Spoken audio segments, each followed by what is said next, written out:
Morning children, कैसे हैं आप। हम शैक्षिक नवाचारी संवाद यानी EIC आपके लिए आज पुनः लेकर आए हैं दैनिक शैक्षिक सामग्री। तो प्यारे बच्चों, आज जुलाई महीने की 13 तारीख और दिन मंगलवार है। तो सर्वप्रथम हम रोज की तरह पठन पाठन से पहले आनंदम के तहत कल की तरह माइंडफुल लिसनिंग पर ध्यान देंगे, अर्थात ध्यान देकर सुनने की प्रक्रिया करेंगे। यह जुलाई 2021 का दूसरा सप्ताह है। यहाँ पर हम माइंडफुल लिसनिंग पर काम करेंगे। प्यारे बच्चों, आज हम आनंदम में ध्यान देकर सुनने की प्रक्रिया करेंगे। सबसे पहले आरामदायक स्थिति में बैठ जाना है, फिर अपनी आंखें बंद कर लेनी हैं। अब अपनी आती और जाती सांसों पर ध्यान देना है।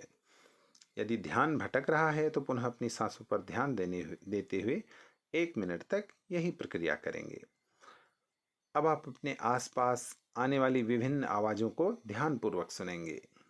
ये आवाज़ पंखे की, किसी के बात करने की, किसी के हंसने की, चिड़िया के चहचहाने की या गाड़ी चलने की हो सकती है। अब आप बंद करके अपनी आँखों को इन आवाज़ों को ध्यान से सुनेंगे। यदि ध्यान भटक रहा है तो पुनः ध्यान से आवाज़ों को सुनने का प्रयास करेंगे। आधे मिनट यानी 30 सेकंड तक यही प्रक्रिया करते रहेंगे। अब जब भी सहज महसूस करें अपनी आंखें खोल सकते हैं। अच्छा बच्चों, अब आप बताओ, आपने कौन कौन सी आवाज़ें सुनी? क्या आपने चिड़िया के चहचहाने की आवाज़ सुनी? आवाज़ें दूर से आ रही थीं या पास से? आवाज़ें मधुर थीं या कर्कश? आवाज़ें किस ओर से आ रही थीं?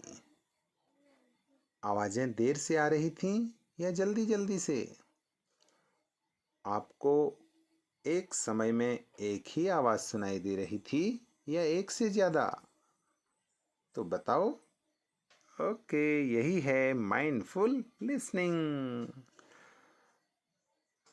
इसके बाद हम आज के दैनिक योगासन पर जाते हैं। आज का दैनिक योगासन है वृक्षासन। तो वृक्षासन में सबसे पहले हाथों को बगल में रखते हुए सीधे खड़े हो जाएं। दाहिने घुटनों को मोड़ते हुए अपने दाहिने पंजे को बाएं जंघा पर रखेंगे। आपके पैर का तलवा जंघा के ऊपर सीधा और ऊपरी हिस्से से सटा हुआ हो। बाएं पैर को सीधा रखते हुए संतुलन बनाए रखें। अच्छा संतुलन बनाने के लिए गहरी सांस अंदर लें, हाथों को सर के ऊपर ले जाएं और नमस्कार की मुद्रा बनाएं। बिल्कुल सामने की तरफ देखें, सीधी नज़र रखें, रीढ़ की हड्डी सीधे रखें। हर बार सांस छोड़ते हुए शरीर को ढीला छोड़ते जाएं और विश्राम करें। धीरे धीरे सांस छोड़ते हुए हाथों को नीचे ले जाएं। धीरे से दाहिने पैर को सीधा करें। सीधे लंबे खड़े हो जाएं, बिल्कुल पहले की तरह। अब बाएं तलवे को दाहिने जंघे पर रखकर आसन को दोहराएं और वृक्षासन के जो लाभ हैं वो आप इस वर्कशीट में पढ़ सकते हैं। ओके, हाँ तो बच्चों, अब हम चलते हैं आज गणित विषय में कक्षा 1 और 2 में जोड़ पर। तो प्यारे बच्चों, आज हम 1 अंक की संख्याओं को बिना हासिल का जोड़ सीखेंगे। कक्षा 1 में पहला जोड़ जो यहाँ पर बना हुआ है, 2 धन 1 कितना हो गया? 2 में 1 जोड़ के 3। तो ऐसे ही आप इन सारे सवालों को अपनी कॉपी में हल करना। ओके, अब कक्षा 2 में आज हम 2 अंक की संख्याओं का हासिल वाला जोड़ सीखेंगे। जैसे यहाँ पर लिखा है, कितना पढ़ो? हाँ, 24 और ये 47। तो इनको जोड़ो। पहले इकाई इकाई जोड़ेंगे। 7 में 4 जोड़ो, कितना हो गया? 11 है। 11 की 1 लिखा ना। अब हासिल 1 आ गया। और यहाँ पर 4 में 1 जोड़ा 5, 5 में 2 जोड़ा 7, तो 24 और 47 को जोड़कर कितना हो गया? 71। ऐसे ही आप इस वर्कशीट में जितने भी हासिल वाले सवाल दिए गए हैं इनको अपनी कॉपी में बनाना और हमें भेजना। अब आते हैं कक्षा 3, 4 और 5 के लिए आज के विषय गणित में परिमाप पर। परिमाप शब्द 2 शब्दों से मिलकर बना है, परि और माप। परि का अर्थ होता है चारों ओर और माप का अर्थ होता है नापना। अर्थात किसी आकृति की चारों भुजाओं की माप को परिमाप कहते हैं। जैसे आयत का परिमाप उसकी चारों भुजाओं का योग के बराबर होता है, वर्ग का परिमाप उसकी भुजा का 4 गुना होता है, आदि। तो यहाँ पर आप देखेंगे ये आकृतियाँ हैं, तो इनमें इस पहले वाली आकृति में 4 भुजाएं हैं, तो इन चारों भुजाओं का योग इसका परिमाप, इसका भी आकृति का परिमाप चारों भुजाओं का योग, और यह एक पंचभुजा आकृति है तो इसमें इन 5 भुजाओं का योग इसका परिमाप कहलाएगा। ओके, तो आपके अभ्यास के लिए ये निम्नलिखित प्रश्न दिए गए हैं, इन प्रश्नों को पढ़ें और अपनी कॉपी में हल करें। ओके बच्चों, कक्षा 6 गणित में आज हम सीखेंगे रोमन संख्यांक। बच्चों, सामान्यतया हम अरेबिक संख्याओं की पद्धति का ही प्रयोग करते हैं। संख्यांक लिखने की पद्धति रोमन पद्धति भी है। इस पद्धति का उपयोग भी अनेक स्थानों पर किया जाता है, जैसे स्कूल समय सारणी में। अब यहाँ पर आप देखेंगे कि हिंदी अरेबिक नंबर ये हैं 1 2 3 4 5 6 7 8 9 10, ये रोमन नंबर है। हम इसको first, second, third, fourth, fifth, six, seventh, eight, nine, 10th भी कहते हैं। ठीक है, तो यह अरेबिक नंबर है और यह रोमन नंबर है। इनको आप ध्यान पूर्वक सीखना। और नीचे कुछ और संख्या किस प्रकार हैं, जैसे 20, इसको रोमन में कैसे लिखेंगे? 2 बार x लिख के 20 हो जाएगा। और ऐसे ही अगर 40 लिखना है तो XL, यहाँ पर L का मतलब 50 होता है और उसमें से x का मतलब 10, तो बाईं ओर लिखा है तो 10 कम हो जाएगा, तो 50 में से 10 कम 40। ओके, तो अब इसके कुछ नियम हैं। नियम इस प्रकार है कि यदि किसी संकेत की पुनरावृत्ति होती है तो उसका मान उतनी बार जोड़ दिया जाता है।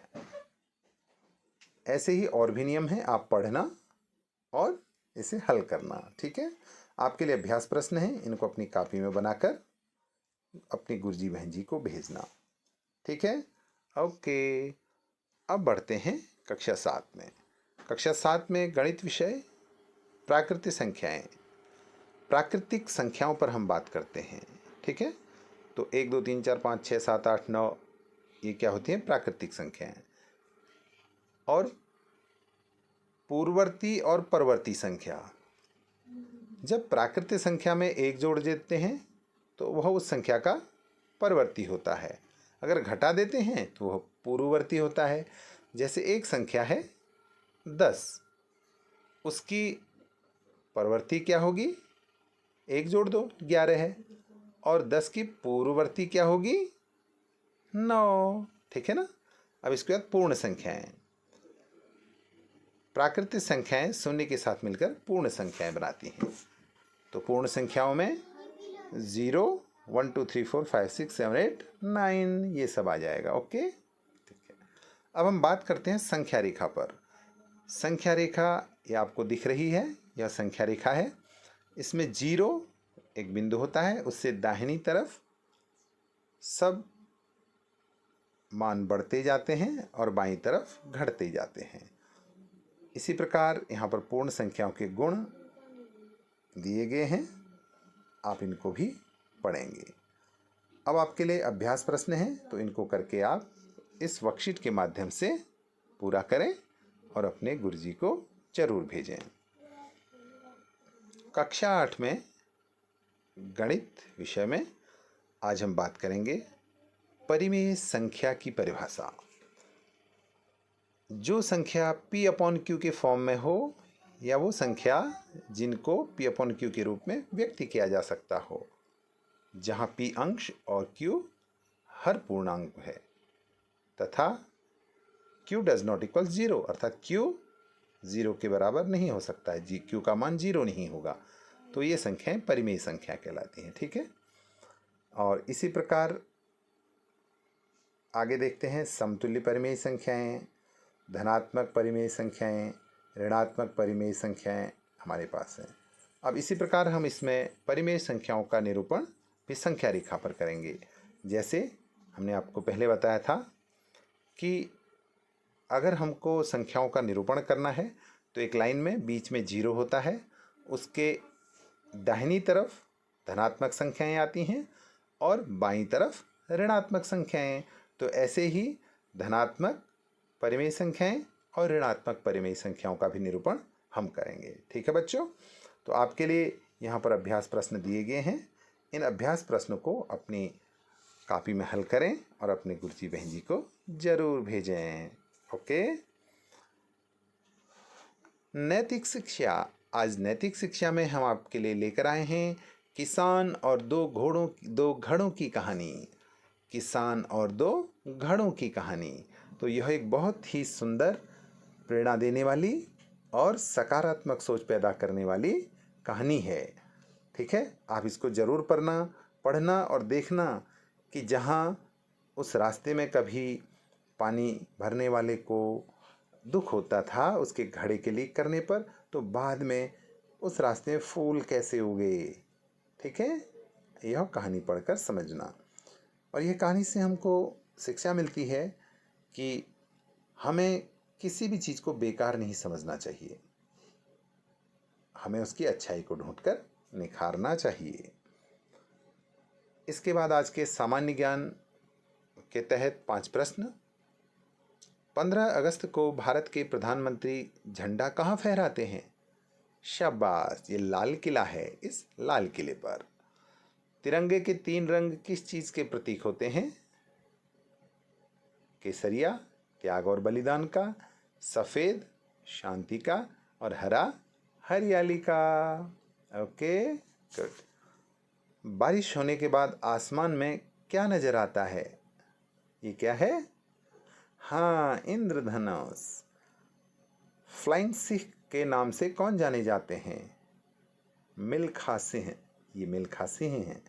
विश्व का सबसे लंबा जानवर कौन है? हाँ जी, जिराफ। अब बढ़ते हैं आगे। आज क्या है खास? कितना फायदेमंद खसखस। यह खसखस है, आप देख रहे हैं। तो इसमें 100 ग्राम खसखस में क्या क्या हमको चीज़ें मिलती हैं, ये इसमें वर्कशीट में दिया गया है। आप इसको ध्यान से पढ़ेंगे और नीचे जो प्रश्न दिए गए हैं इनको हल करेंगे। ओके बच्चों, बाय बाय। तो आप सभी को टीम EIC की ओर से बहुत बहुत धन्यवाद। आपका दिन मंगलमय हो। धन्यवाद।